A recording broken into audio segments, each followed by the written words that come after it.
Good morning, good evening, good afternoon, wherever you're watching this, ladies and gentlemen. Welcome to the Maximum Effort Fitness Podcast. I'm your host, as always, Jordan Fleming, and today I have one of my colleagues from Pure Gym, Sebastian Short, coach of Short Sharp.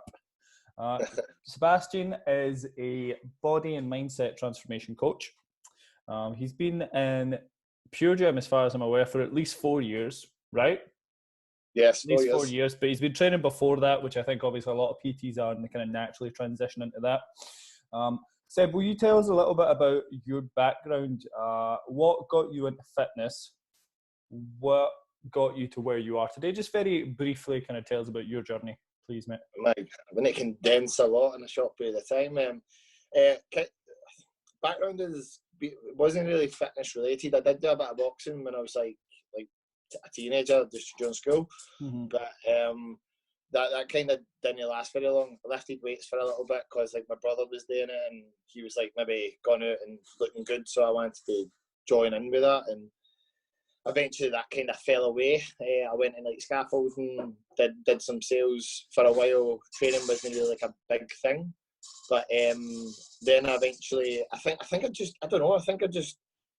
Muay Thai when I started a membership at Bath Street. There was a guy called, I was a PT in there that started training us, and I just remember I really enjoyed it.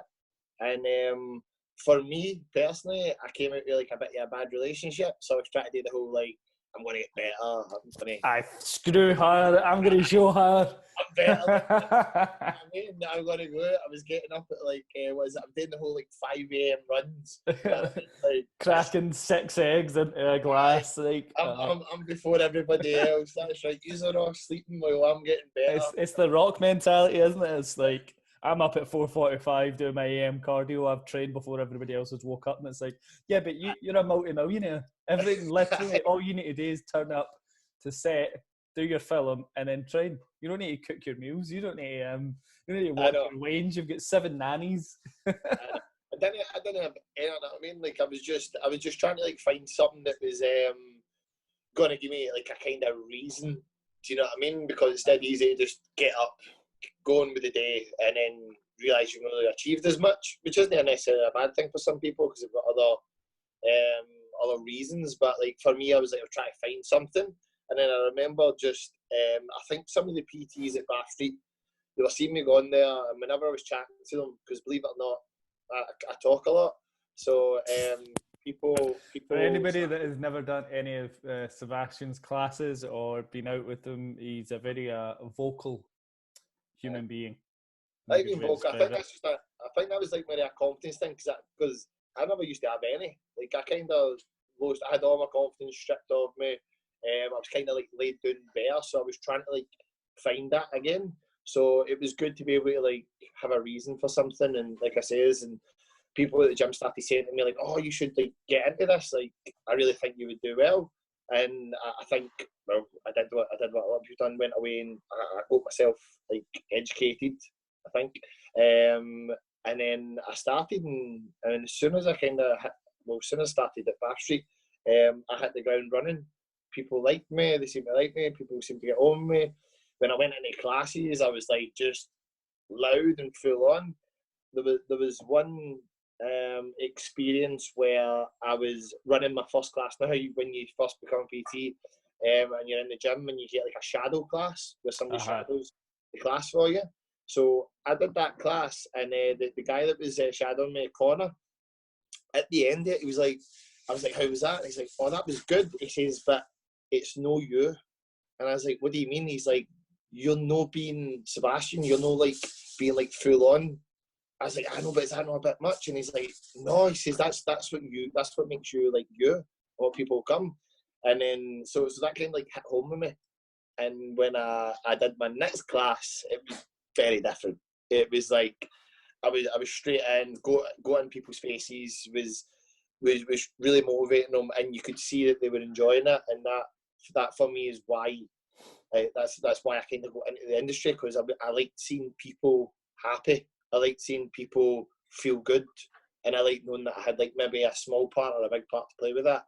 So that's how I got into fitness, because I knew what it was like to have nothing and then to have something. I know what it's like to not be happy, and then be happy. So I was like, let's be happy, shall we? That makes sense? Yeah, no, it does, because they always say that the best client for you is you 5 years ago. Yeah. And then I think that is 100% for me. I see in a lot of my clients the same qualities or the same lack of qualities that I had when I started training, God, however many years ago. And I think it's important because that's how you connect with people. I think when you get a personal trainer, a lot of people, maybe not as much now because I think it's definitely become more of the norm, but I think people at the beginning with PTs think that, oh, I'm going to go to this person, they're going to like boot camp, shout at me, and then I'm going to go away, and then that's going to be me. But it's not, is it? Like I think with the people in our gym especially, but for most really successful personal trainers, it's about getting involved with their clients on that really almost friendship like basis where a lot of the intimate details of their life, because that affects their nutrition, their mental health, their physical health. And I think what I'd like to touch on a wee bit is, what do you think the role of the personal trainer is? Because that's a difficult one in this day and age, with so many different professions and so many different specialist PTs. You have pre and postnatal working with pregnant women. You have bodybuilding coaches, powerlifting coaches, functional fitness coaches. You have all these people that they work with so many different types of populations as well, that can sometimes be muddied. So, like, what is the role of a personal trainer? What do you do?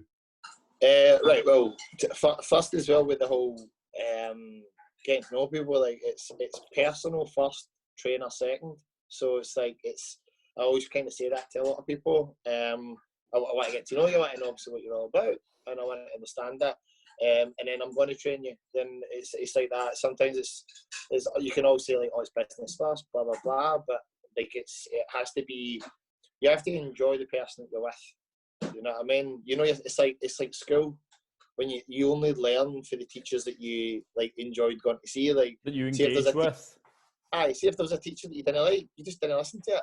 You'd always like carry on with your mate because they were more entertaining, but you'd go to other classes and you would really like tune in with them instead, and you were like learning, and for some reason you were always better at that class. You got better. So it's the same with a PT. Like you need to be likable, and they need to like you. For what I always sit down with a potential client and say, is whatever they've came to you for, it's about me following through with it. So if they've came to me for weight loss, or to put weight on, or to just better their general fitness, or whatever it might be, there's hundreds of different things. Then it's up to me as the specialist to help them get to there.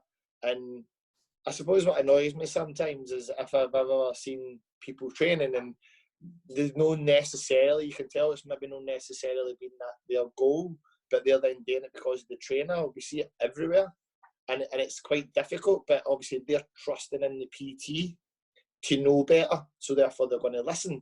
And I find that kind of unfair.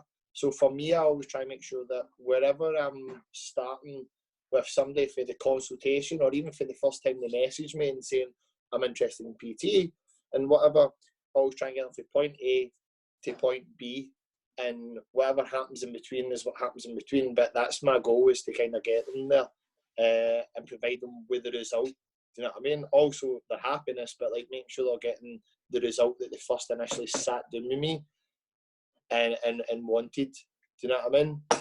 Yeah. And that's big for me. The probably one of the things I say just before I finish with somebody, before we like put the first session in, is this: it's, I want to be able to train you to the point where you don't need me anymore. Yeah. That's me as PT. So I want to train you to the point where you don't need me anymore, because then I've succeeded. You know what I mean? Some people might still want to train with me, but maybe let's just say that's because I'm a good guy. But no, I agree though. Yeah. You have to be able to get them so they've got some form of education through it, and they know. it's that autonomy, isn't it? It's the confidence to do on their own, and ultimately that's what's going to get, depending on the level of result, that's what's going to get them there. Because if somebody has quite serious physique goals and they've never walked into the gym, but their end goal is, I want to have my version of the body of the people I see on Instagram. I want to have my version of that my version of what tone does, of what defined is, of what strong is, and that's not going to happen even with seeing you twice a week. They're going to have to put in potentially 3, 4, 5 sessions a week themselves, depending on the situation. They're going to have to take care of their nutrition, and you do need to do that. And I think some coaches get afraid of giving away their secrets almost, and they don't want to give their clients that autonomy. But yeah, I like what you're saying. It's something I say as well. I say to my clients when we have that first consultation is, I'm going to coach you out the business. And they're like, what do you mean? And it's like, well, you're going to get this service, and most people that we work with in general population, 9 times out of 10, unless they've had a coach before, usually need 2 or more sessions a week with you to begin with, so that you can just take them through all those confidence issues, reassure them, keep them motivated, keep them in the habit. But eventually they're going to want to potentially drop those sessions down as they become more confident, and that's the point. Yeah. It's like you said, some people just enjoy, like I have clients that I've had for 3 years, and see me twice a week, and they're incredibly competent. They're really they know a lot about how muscles move, why we're doing specific splits, how to adjust the training, but they just enjoy the relationship that we have, and probably the push that they get from that, as opposed to maybe coaching on their own. Because I think I've definitely coached myself before, and I'm currently coaching myself, and it's much harder to stay accountable to yourself than somebody else. 100%. I find it quite difficult, even me, like, it's easier for you not to do something if you've not got somebody to kind of check in with. Yeah. So, like, I've had a range of different PTs. People used to always ask me, "Oh, but you're a PT. What do you need a PT for?" I'm like, it's not because I don't know what I'm doing. It's because I want to learn more. I want to pick up more, and I want to make sure that I don't go backwards. And in that way, if I've got somebody to check in, like, even if I checked in with, like, say, Fiona, like, it would give me a reason. So therefore, I know I couldn't, like, just show up one weekend and say the weekend comes up and maybe I want to go out, but I know I shouldn't because I went out last weekend and I'm trying to hit a goal. Then I'm going to tell myself it's all right, but somebody else is going to say, well, you really shouldn't, and then I'm going to be like, right, okay, I won't do it, and I can do it. So I find it quite hard to, like, train myself. So it's good to have that accountability with another PT or with somebody else, because you then follow through better. No, I think that's what most people come to PTs for as well. Again, we're speaking about general population. We're talking about your average kind of commercial gym goer. We're not speaking about people usually in private gyms who are like niche gyms like powerlifting and bodybuilding gyms, because those people obviously are of a slightly more advanced training age. We're talking about the people that they know what they should be doing, like for the most part, people understand what they should be doing, but they're missing, that accountability and that structure.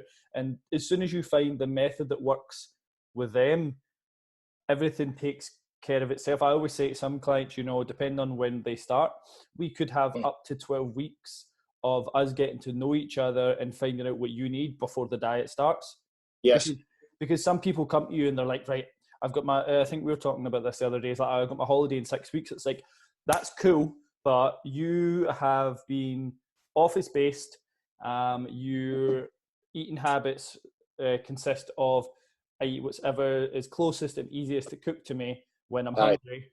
I don't go out walks, and I'm not what I call like a health-seeking individual, and the mindset's not there. So it's like, you can put the best plan in place, you can have the best like coaches, like it doesn't have to be you or I, it could literally be the best transformation coach in the world.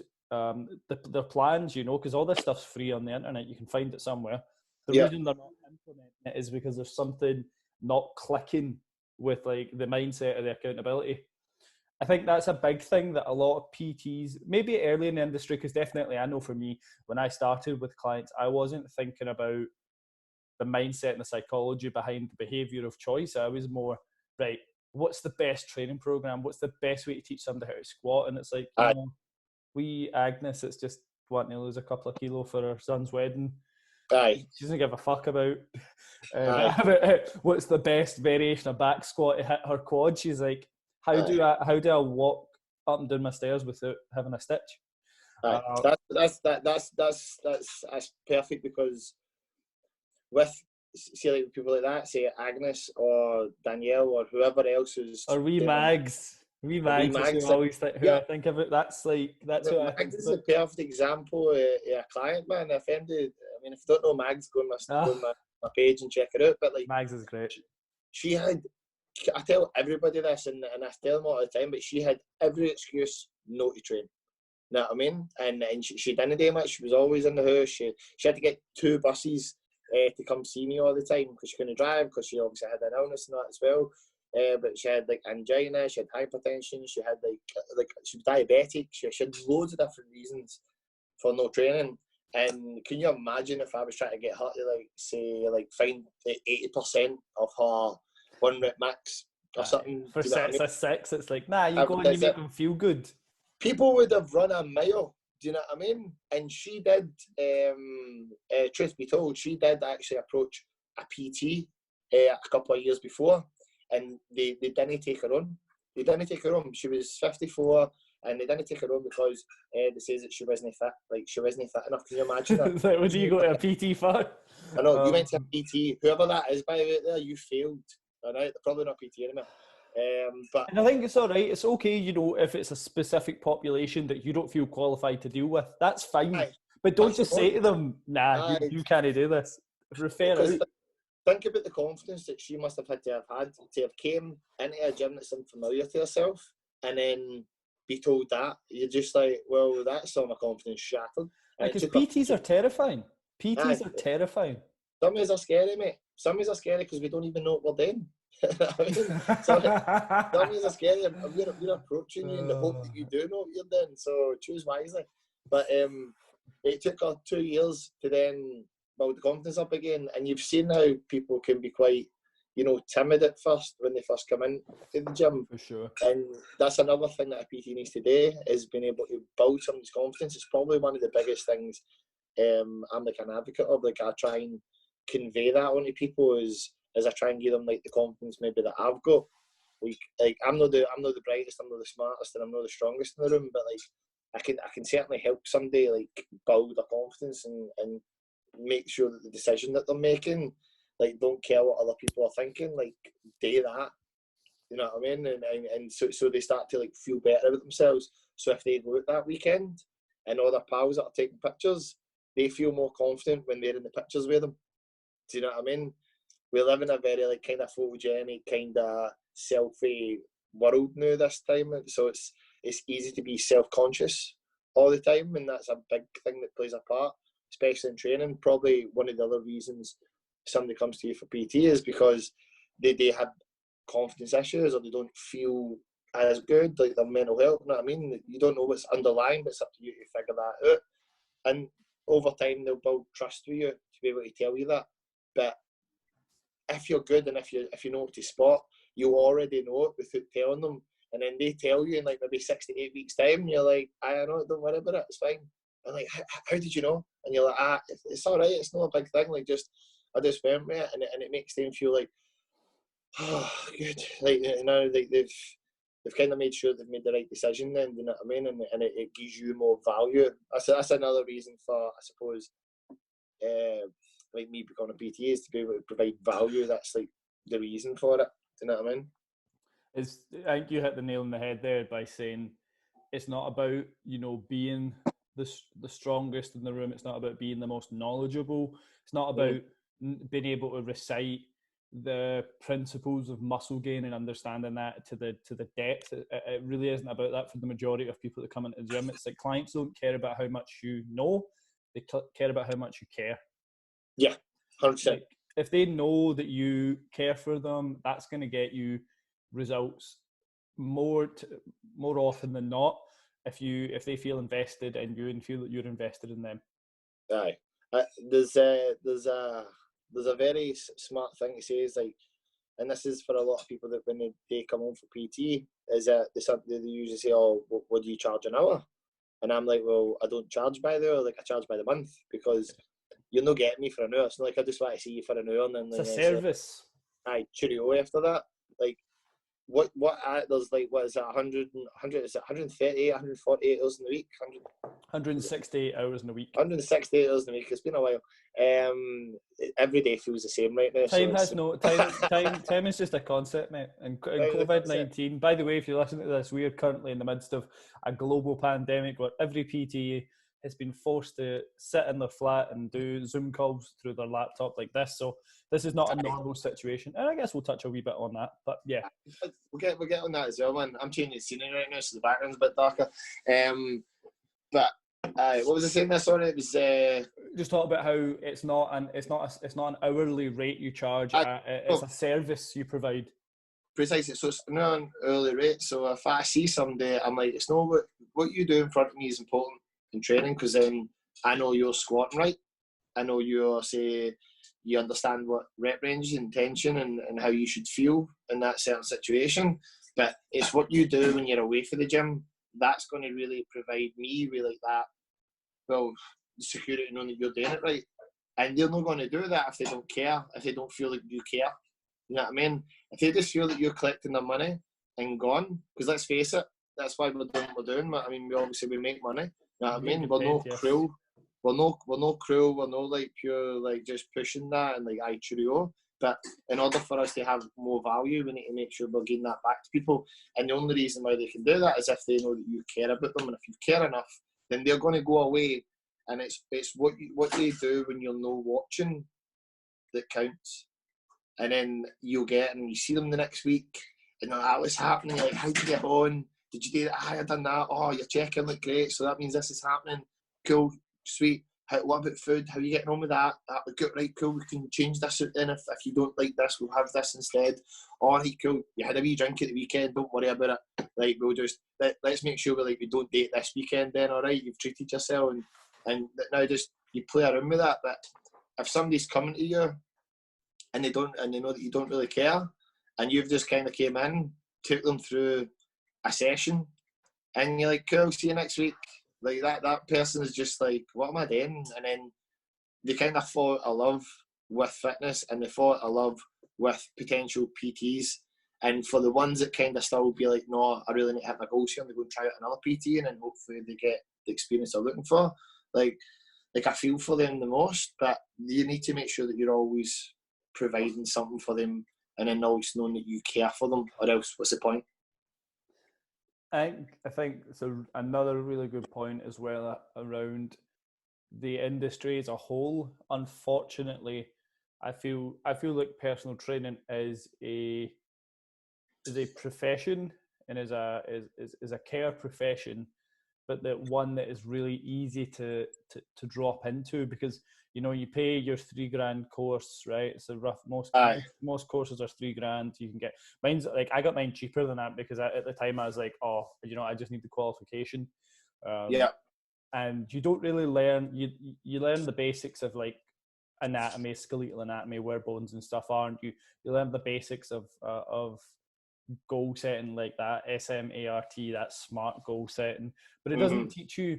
And don't get me wrong, there's courses nowadays that are getting better at it, but it doesn't teach you how to work with people. And I think the biggest thing that the courses fail to teach you is that people don't act like numbers in a spreadsheet. It's not like X plus Y equals Z. It's not how people react to real situations. Yes, okay, in theory, okay, I'll calculate your body weight, right? Cool. This is the amount of calories for your BMR, and this is your activity. Cool. If it was as easy as doing that, and for some people it is, some people just need that structure and they just need to be given that and to go away. But for the majority of people, that's not what they need. They need, like you said, somebody that cares and somebody that is invested in more than just a calorie deficit. Yeah, okay, if you do this, you'll lose weight at the quickest rate. But how will this impact your life? You're a mother of 3 children and you like to go out the weekend with your friends to catch up with them. So how important is this weight loss goal in 12 weeks? Would it be better to maybe get it in 16 weeks and then maybe you would be able to sustain it more? Would that be more adherable for you? And then you get some people, and I think your clients are a good example of this, that they are, you know, they're young, they're in their 20s, they are just employed for themselves, and they have some serious goals, and they're like, no, I want this. It's hard. I want this. I want to do as best I can with this. How do I do it? And it's about being able to adapt your method to the client, which I think is something I'd like to chat about, because I know we have different methods for getting clients results, but ultimately the outcome is the same, which is really good. I'd love for you just to chat through the general client journey, you know, from the consultation to eventually then what you define as them being ready to move out on their own, if you wouldn't. Smashing. Well, in theory, we try and get obviously everybody to follow the same structure. So from the consultation, straight away, you figure out what your plan of attack's going to be. So you can't just run into anything like kind of blind here and just think like, cool, I'm just going to give somebody this program and then they follow it and they'll be all right. You need to make sure that we say it a lot, but it's like it needs to be specific for them. I've got different plans for different people at different stages of their training. And what it is it's a skeleton. It's a skeleton of something for them to follow, and then we can build around it metaphorically. We can build the muscle around it metaphorically, so that it's what works for them, because everybody's different. All right. So in the consultation, I kind of give them the realistic kind of views on how long it will probably take people to achieve their goals. If somebody comes to me, like we mentioned earlier, and they're saying, "Oh, by the way, I've got a holiday in 5 weeks, and I want to lose this amount of weight," I straight away tell them that's not going to happen, like, because I've lost some people as a result of that. But I'd rather tell them the truth, because it's not realistic. But I've sat down and I've told somebody and I've said, by the way, this is probably going to take about maybe 6 months, and they're like, what? And I'm like, that's how long it's going to take. Like, you've told me you want to do this, you've not got this maybe muscle structure. You don't know what your like hip hinge movements and that are. You don't know how to, like, say, do squat, how tension is built. We've not even done 4 sets of 12 here. Do you know what I mean? Like, we don't know movement patterns and what you like if you've got anything tight. So that's how long it might take for some people. If it's sooner than that, then it's a bonus. And then it kind of, when they accept that and kind of get into it, then we can start getting stuck in. I'll then write them up a plan. They'll send me their food diary of what they normally eat, and then I use that as my kind of like my wee nest where I can kind of take out foods that they enjoy and what they like. I'll then find out like the BMR and then the TDE, depending on obviously what their work is. You know, if you get somebody that works on a construction site, they're obviously a lot more active than, say, somebody in an office. All right, so their probably output is going to be far greater than that person, even though that person might be the same size, weight, and shape. They're doing more, so therefore it will be different. So I figure that out for them, and then for me, I always write up a meal plan. And the reason why I like to follow a meal plan and why I kind of drive it home is because it's a test. It's their opportunity to show me that they can stick to something. Do you know what I mean? And same with the training. I say the training's the easier part because I'm there to kind of walk them through it. Oh, with the food, that's totally up to them. So if I set somebody their macros and they don't understand what that is, then I can't just say make healthy choices, because they in their head don't know what the hell or what the fuck a healthy choice is. You know what I mean? What's a healthy choice? Like, you know what I mean? No sugar in my beans, you know what I mean? Rather than normal sugar variety. It's a better choice, but it might not be like necessarily something that you want to pick. So I need to show them what I mean by, say, structuring their food, getting carbs, protein and fats into their body. And what annoys me is sometimes people say, oh, but I thought fat was bad for you. Well, it depends on the type. You know what I mean? You've got trans fats, obviously, they're good, you know what I mean? But you want to be able to give them something good, like the avocados, the walnuts, olive oils. I could be here all day and kind of run through all the different food sources. Maybe that's another video. But I try and get that into them, because obviously that's going to help with their energy, help them obviously feel better, and obviously their mood as well. So if I can implement that in each of their meals throughout the day, then they're going to understand what the meal should look like. So I try and pull people away from snacking all the time. because I don't know if you've had this, but when people say, oh, but I eat all the time, or oh, I have big dinners, and then you see their meal plan and you realise that they don't have breakfast, they maybe will wait and they'll have a wee bite to eat at lunch, then they'll snack a wee bit of this later on in the day, and they'll have like a Twix or a Kit Kat, something like that, and then they'll go home and have a big massive dinner. And for a lot of people, that's not a bad thing if they're within their macros, but they don't know that. So they're snacking all the time, so they don't understand what structure is. Mm-hmm. So I try and put that back in. Enjoy your breakfast, enjoy your lunch, enjoy a dinner or a supper, do you know what I mean? Like, I always put like meals, and then I try and base that around their training, like a pre-workout meal and a post-workout meal. Then we train, then we can work at that, and we try and make some grounds on it. And here's the thing, I don't try and get people to like follow a meal plan like straight away from day one to the T. I say to them, get one meal at least done perfectly and go for that. All right? So let's get this first meal done, and that way you always know you're getting it bang on, and then we can move on to the next one. Do you know what I mean? And then training-wise, we'll be better as a result of that, because we're going to have more energy, feel more fueled for the session, and be better. See, when they continue this for, like, say, 4 weeks or longer, and I know they've nailed it, then you can start being a bit more freer with the plan. And then same way they're training, you realise that when you do some, like, say, bodyweight movements, say some just use a squat, because it's probably one of the most common ones to not do right. After that, it's probably a deadlift. All right? So for a squat, rather than just putting a bar on their back, I get them to show me what their idea of a squat is. So that way I can see how much work we need to do. I don't just say, right, cool, we're going to squat today. So get it back here, put your shoulders back, chest up. I said, apply everything through your heels. You know, from the hips, move it. They're just looking at me like, what?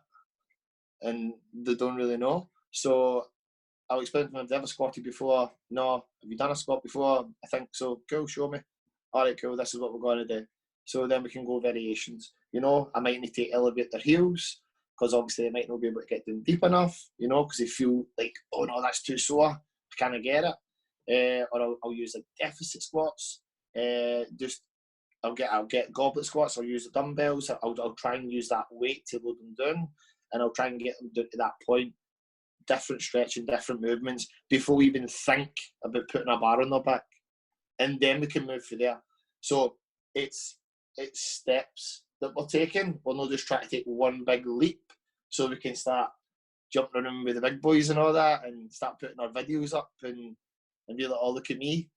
Which is where I think a lot of people go wrong, and I think this is something definitely we spoke the other day about this, and that I always preach to my clients, especially at the beginning, is that you should totally have a bigger goal, but you want to get there via small wins. You know, that builds, like we said the other day, it builds up the confidence, it builds up the habit, so that, like you say, people maybe aren't ready to just be given, right, here's your protein macro, here's your protein macros, here's your total calorie macros. You hit this and you hit this, you'll be good. People don't know how to do that because they don't know the structure, because suddenly they're like, oh, I need to eat a lot. Like, one thing I come across a lot, and this is more with females, I think, than men, is that they don't know how much protein they actually need just for general health. And they're like, that's a lot. And I'm like, it seems like a lot. And if I told you to go run 100 miles and you've not ran half a mile, yeah, okay, you'd be terrified. But it's about starting where you're at. And I say this to a lot of clients, especially now in COVID-19. I found that a lot of people have had difficulty transitioning, and you know, because they're training from home now. They're training with limited equipment, unless they're a nut job like me who spends too much money on gym equipment for their flat. You like what you like? Yeah, I just know, for me mentally, I won't train with minimal equipment, because that's too high reps, and I don't enjoy that type of training. So I had to make the investment. But for most folk, they don't need that. You know, they do need like a backpack and some tempo work. But what they've found is that they feel like they're starting from the beginning again in some cases, because the environment's changed.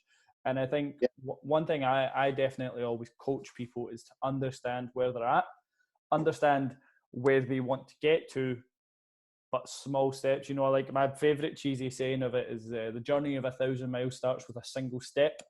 Yeah. But I think it's so apt. I think if you look at people, and I guess I'll take myself as an example, because I'm not fit. Fitness is part of my life, but it isn't my life. You know, I will never have. I don't think I'll ever have the biggest squat or the best physique, but I'm happy with where I'm at. But that's taken me, 5 years to build upon mistakes and understand what I don't like about training and what I do like about training, and what my specific triggers are, and understanding my goals in depth to get to where I'm happy with myself. And that's taken 5 years, but I've enjoyed every step of the journey because it's part of my life.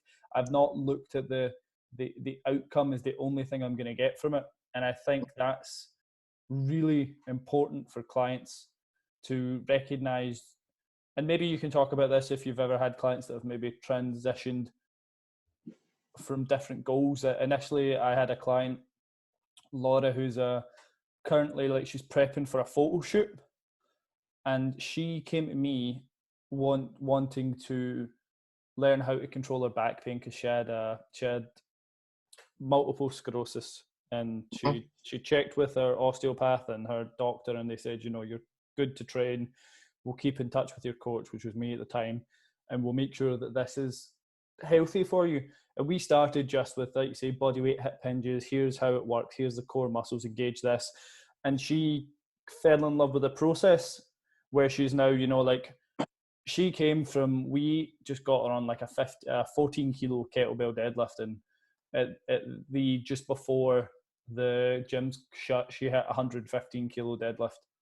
And it's like she loves it, and she's pursued it because she loves it now. But that wasn't how she started. And I just think I'd quite like to hear if you've ever had that, and kind of what your experience is with people falling in love with the process, maybe some markers you've noticed with people that get results by following the process versus people that are maybe just focused on, I need to get to this goal. Well, for everybody kind of when they first initially start training, they've obviously got something in mind that they maybe, this is where I want to get to, and it happens probably all the time, is when you get a few months down the line and they achieve their goal, but they don't even realise that they've did it because they've created. It's one of the things I actually wrote down about what you want to teach people, and it's probably one of the most important is habits. So creating good habits for them.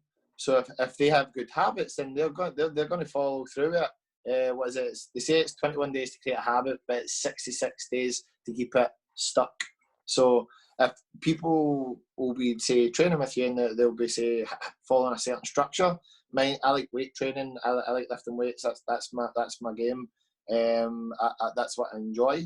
And if people get, say, for instance, they start benching, say, 100 kg for the first time, but they never even had that as a goal to start with.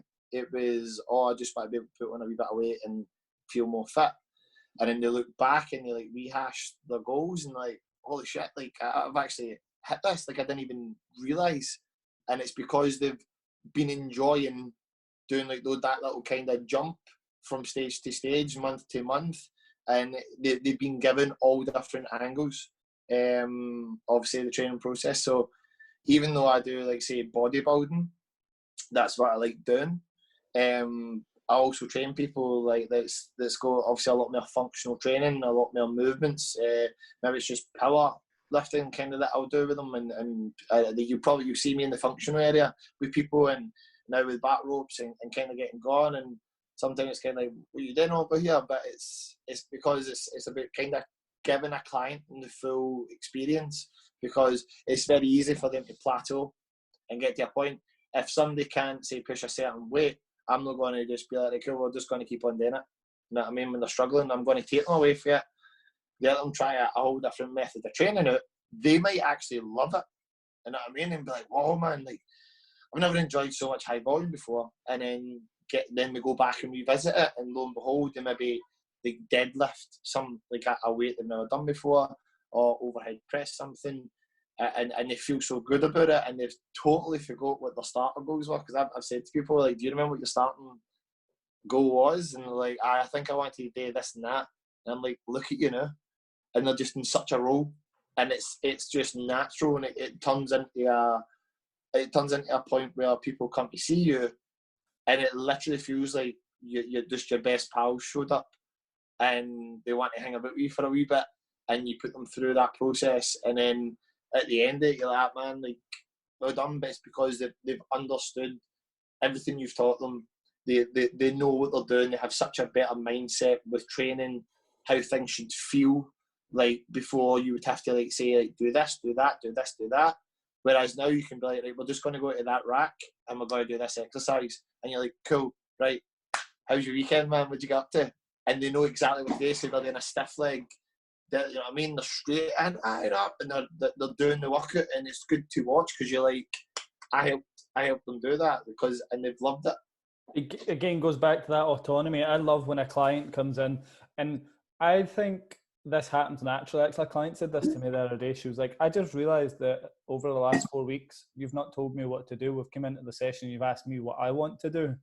Yeah. And I think that's ultimately what you want from people, is to take control of their own motivation, their own mindset, and their own training for what they want. And, you know, if they get to a level where they're really happy with, you know, they're happy with their squat, bench, deadlift, and they can do 5 pull-ups, and they're like, you know, I'm really happy with that, I just need to maintain it, I've got other goals now. It's wrong of you as the coach to impose your own beliefs on it, that you should go for a new weight, and it's like, well, they don't want that. Like, no, they don't. And I think some coaches get stuck in what they love and end up putting that on people instead of being like, right, what is your actual goal? And I think, going back to what you just said, that people come to you with an initial goal. They have something they think they want. Yeah. But actually, and people, if you're a good coach, you're hearing this, but based on what they're saying and using the check-in process, you kind of saying that, I don't really think they actually do want this, and then using a bit of the psychology of just kind of putting little. It's like piece of candy. You're slowly leading them to that result. To not necessarily leading them to the result, leading them to questioning and answering it themselves, instead of them coming to you being like, right, what's my calories? What's this? They're like, right, I want to lose a bit of weight, and I know that when I want to lose a bit of weight, I tend to pull back a bit on my weekends because I really struggle with them, for example, and that comes from them as opposed to you telling them. At the beginning, you say, right, this is probably a good idea. Do you agree with this? And they're like, yeah. But then when they're coming to you and saying, right, I want a diet, I know I need to drop this, and this, and you're going to keep me accountable. And you're just like, sweet. For me, at that stage, I'm like, cool.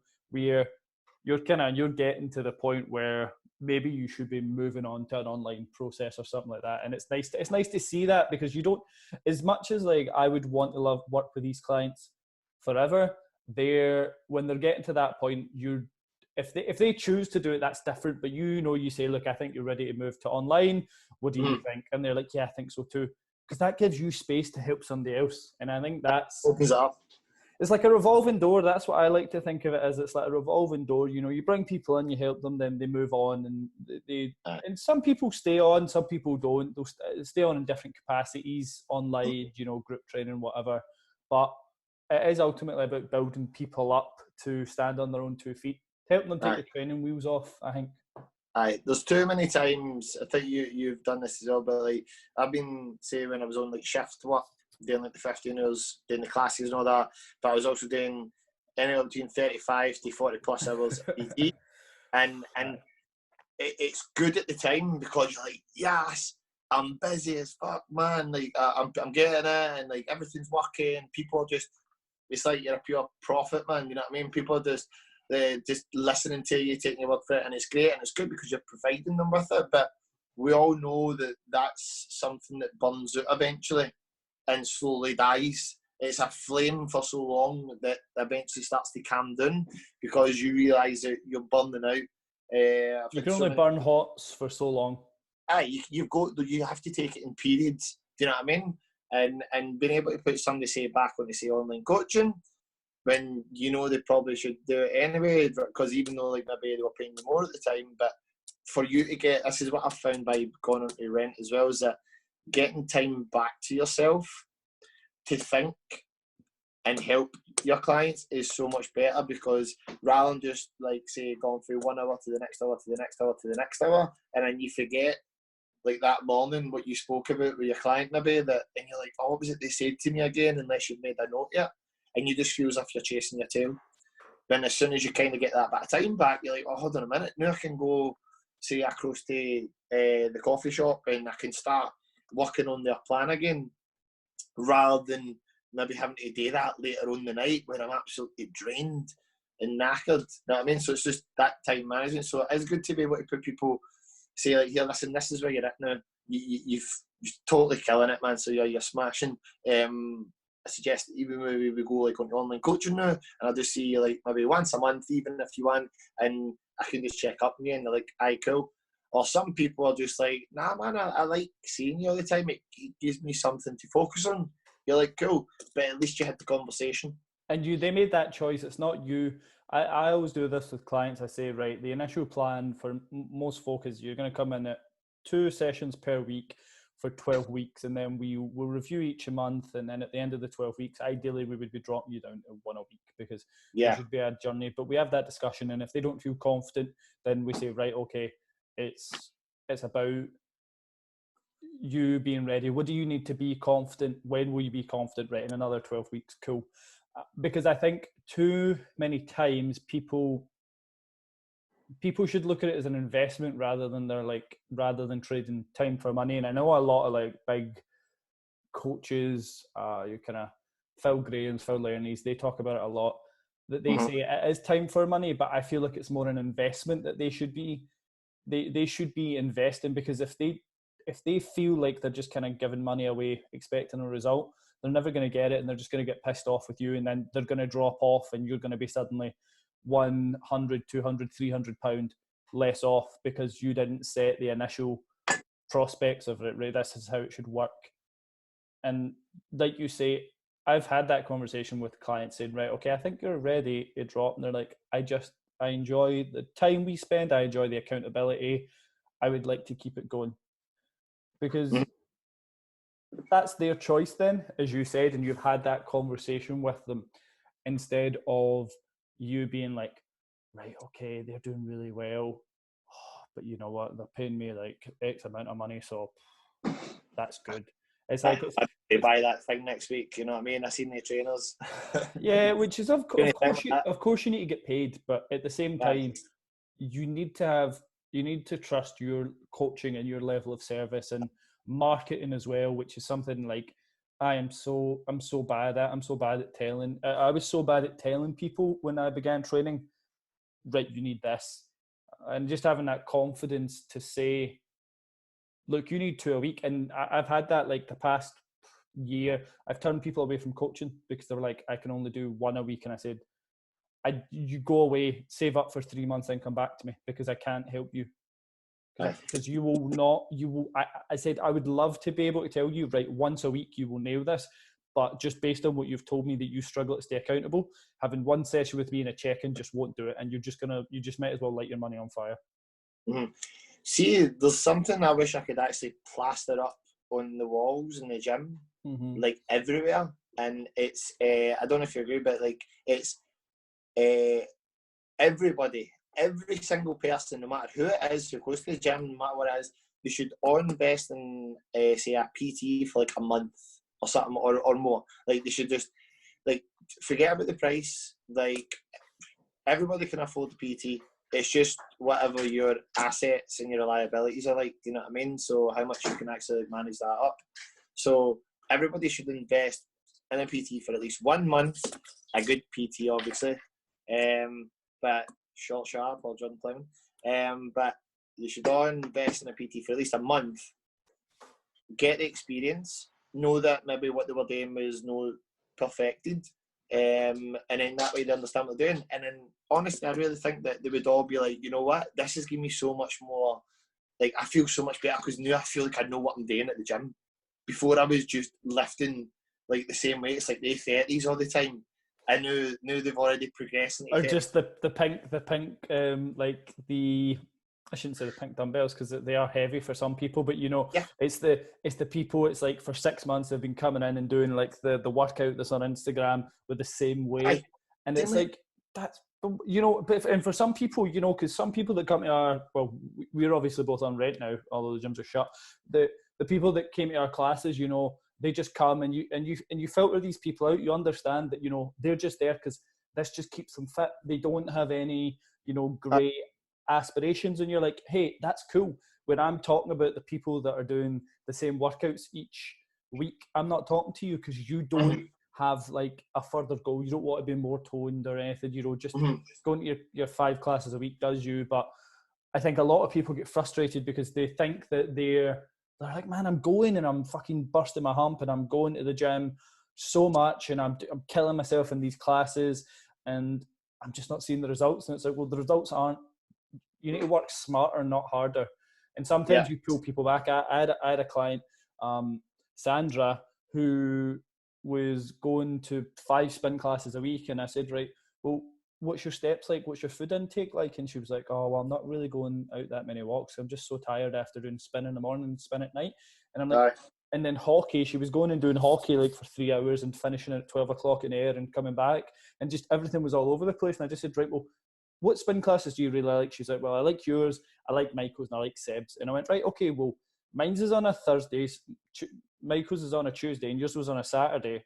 Right, there's your 3 spin classes. Cool, go kill yourself at them because you enjoy that. Let's get your steps up and let's start tracking your food. And then, like 16 kilos later, she's doing her own thing. Like she just texted me from her flat the other day, got on my workout kit, and it's like, there you go, because you've put that structure in place for them to succeed, and you've just taught them, like, right, this is kind of what you need specifically. They've found out organically, this is how I work, and then they move forward with that rather than being just flinging shit at the wall and seeing what sticks. We have about 5 minutes left, mate. I want to do some quick fire questions if that is cool with you. That's cool, man. Fine. I would love, so let's just we'll go through this, and this is talking about the average gym goer, so we get some real value. Nutritionally, what do you think are the biggest mistakes people make when they attempt any goal? Let's use fat loss to begin with. So 5 biggest mistakes you think people make when I think fat loss. People automatically think it's like they need to maybe eat, like, say, less food. Like they think that it's not going to be enjoyable. They think they're not going to like have fun with it. They think carbs maybe are a demon for some reason, or maybe they think like, oh, I can't eat all that, or they think fat's so bad. It's a big mistake because they see food is like almost like evil. If you know what I mean, or they see food as like this big thing that distracts them, when really it's probably the biggest thing that's going to help them if they get it bang on. And it's just understanding what food is for you rather than what you want it to be. Do you know what I mean? So it's important to kind of make sure that you don't overthink that side of things. People can get really caught up on food and kind of really destroy themselves with it, when really they need to be a wee bit more kind of like, they need to ease off on it and and enjoy it a wee bit better. So I suppose that's a big mistake. I think like there's a certain time of the day that they need to eat in, nutrition wise. I would just say eat what you like. If you've got a trainer, they'll obviously design it for you, but get the food in. Don't skip meals. Don't try and think that you know something better. Just trust the process and stick to the plan, and then follow it through, because everything is built on like that weekly basis. It's not just every day that because you did good one day and it's different the next day. Some people might disagree with me on that, and that's fine. But like what we're trying to create is long-lasting goals here. So be consistent, because are you going to eat like this in 10 years' time? Because if the answer is no, then you shouldn't be doing it. You know what I mean? You want to enjoy the foods that you're eating. So don't fall into that trap or do like these fucking Arbonne, Herbalife, whatever shakes. The Herbalife guy for next door is going to come over you now. Don't make it so complicated, man. I've had girls be on like say 2,200 calories a day and they still lose weight. I've had girls that, you know what I mean? It's just, I hate those people. I had one of my clients, she was trying to gain weight and she was moaning because she was eating like something like 3,000 calories because she couldn't gain weight. And I'm like, you get like that's a But real shame. I'm so sorry for you. Like, I understand that everybody's different, and just because your pal's trying something that's working for them doesn't mean it's going to work for you. And if they turn around to you, oh, but so and so's doing this, why is it not working for me? And I'm because like, you know so and so. because you're not so and so. Do you know what I mean? So You're just you. you're you. You've got your own specific thing. So in terms of nutrition, don't get too caught up in that. You've got a diet that works for you. So you do. It's not a one diet does all kind of method. It's not a glove. Do you know what I mean? It just doesn't fit all. It needs to be something that's different. You know what I mean? And muscle building. So what's the biggest mistake you think you see with people in the gym when they're trying to build? Let's call it toned muscle, because that's what I think a lot of females struggle with, is the idea they're going to get too big. So toned muscle. What's the biggest mistake you see? They don't push themselves enough. So they don't push, say, the weight to the point where their muscle is learning something new. And I use learning as a key word there, because so your muscle is like this. If you're not teaching it something new, then it doesn't know that it needs to get better.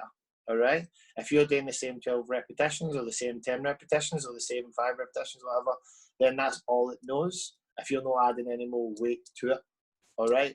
So it's like, once again, going to school and you're learning the same thing every day, then you're going to get bored.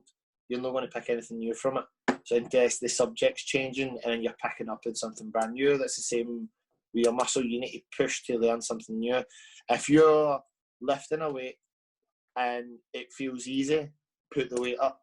Don't think that you're going to get massive, and don't think that you're going to look pure huge.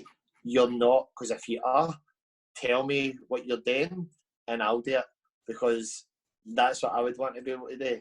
And I love that.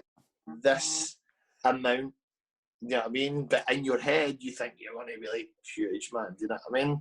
I'll say to girls sometimes, oh, we need to put you on a bulk. And they'll be like, oh, no, do I put on weight? And I'm like, no, it's not what I mean. It's what I mean is we might have your calories high because you're going to be lifting more weights, but then we're going to cut that down. And they're like, all right, okay. It's when you break it down as well with clients that, like, right, okay, we're going to put you in a surplus, depending on the severity. Like, okay, you're a bit scared of weight gain, so we won't put you in a huge surplus. Cool, we'll just put you. And they're like, I wait, and you just explain to them the kind of the 3,500 rule, how that roughly works for fat gain, and like what they're going to be doing. And you don't need to go into like super in depth with them, but when you make them understand that 1 to 300 extra calories a day isn't going to make them suddenly balloon up, especially when they're training hard, they're going to be like, oh, it's helping my recovery. Spend at least one set of each exercise where you're trying to push for a number you've never hit before. You know what I mean? I would say that for a lot of people, guys and girls. Like, try to beat your logbook is always a good rule. Aye, don't just go in set number 1 trying to lift the heaviest weight. Build yourself up towards it. That's what I teach anyway. Build yourself up towards it. So by set 3 or 4 or whatever, don't no set 10. If you're up at set 10, you're doing something different. But try and go for a weight that you maybe not lifted before, maybe 5 kg extra, and try and go for a repetition you've never really hit. Whenever I train, I'm always trying to beat the number that I've done before, because I'm trying to progress. And then I've got to the point where I just can't do that. But like, I'm always trying to get to that point, so I know that when I leave the gym that day, there was nothing extra to give. So that's what I would say in terms of muscle, in terms of toning, is don't be scared thinking that you're going to get massive. You're just going to get stronger. You're going to get better. And the more muscle mass you've got, the more calories you'll burn, which is quite a good trade in my book. So, aye. Quality, mate. Seb, mate, thank you so much for coming on. So we just spoke for just over an hour, which was perfect. I think people are going to take a lot from this, especially the second half regarding the mindset of results. If people wanted to get in touch with you, follow you, be more aware of what you do, where can they find you, mate? The only source that I kind of use is through Instagram, which is short.sharp. So short sharp. To contact me, can message me at any point. You've got your classes on at the moment as well. I've got classes on the now with my Zoom. which is done Mondays, Wednesdays and Fridays that they can get involved in. It's pretty intense, really fast paced, man. It's like Insanity, but the Scottish version, which is really, really good. But they can get in contact with that way. I've not got Facebook, I don't do any of that, unfortunately, but if they can always get in contact, even if they want a wee bit of advice, as Fiona, even if they want a wee bit of advice, she wanted a moment there, you know what I mean? But they can get in contact that way. And yeah, mate, that's probably it. Or I was going to say if the gyms are open again, they can come see us, but until then. Yeah, maybe mate, I don't know, if you're listening to this in the future, hopefully the gyms have open and you do see Sebastian and I kicking about the gym floor. Fingers crossed anyway. Right. Awesome, mate. Let me just... Thank you very much.